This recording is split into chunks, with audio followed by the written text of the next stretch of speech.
महाभारत का युद्ध पूरे जोर पर था। कौरव सेनापति एक दूसरे से बढ़कर वीर और रणकुशल थे। उनकी सेना भी संख्या में पांडव सेना से अधिक थी, परंतु फिर भी पितामह भीष्म युद्ध स्थल से हटाए जा चुके थे। द्रोण का निधन हो चुका था, परंतु कर्ण पर्वत की तरह अडिग खड़े थे। परशुराम के इस शिष्य को हराना इतना सरल नहीं था। संयम और सहनशीलता की मूर्ति युधिष्ठिर भी अधीर हो उठे। अर्जुन को छोड़कर बारी बारी सब भाइयों को मात दे चुके थे। वह तो कुंती से वचनबद्ध होने के कारण उन चारों की हत्या नहीं की थी, पर कर्ण ने उन सब को उस बिंदु तक ले जाकर छोड़ा था जहां से वह सहजता से ही उनका वध कर सकते थे। परंतु ये जीवनदान स्वाभिमानी वीरों के लिए हार से भी बदतर था, मृत्यु से भयंकर था। हताशा से डूबे युधिष्ठिर ने संध्या काल के एक कमजोर क्षण में क्रोध अर्जुन पर निकाला।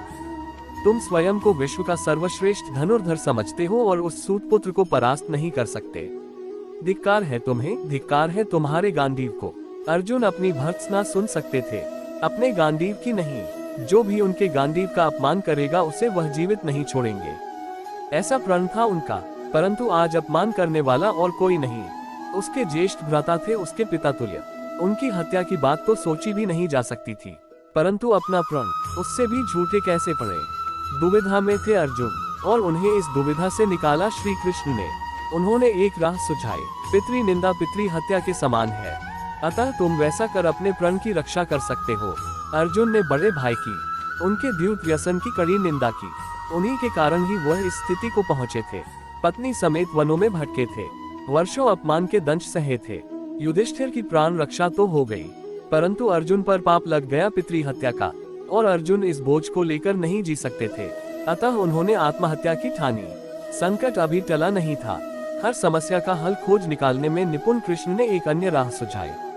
आत्मप्रशंसा आत्महत्या के समान है, अतः तुम आत्मप्रशंसा कर अपने पाप से मुक्त हो सकते हो।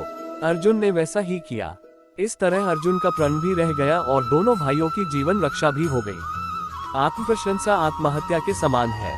श्री कृष्ण के इस कथन को आज कितने लोग याद रखते हैं। बड़ी बड़ी डींगे मारना, स्वयं की झूठी प्रशंसा करना, औरों के काम का श्रेय स्वयं ले लेना, ये तो मानो इस युग की पहचान ही बन चुकी है।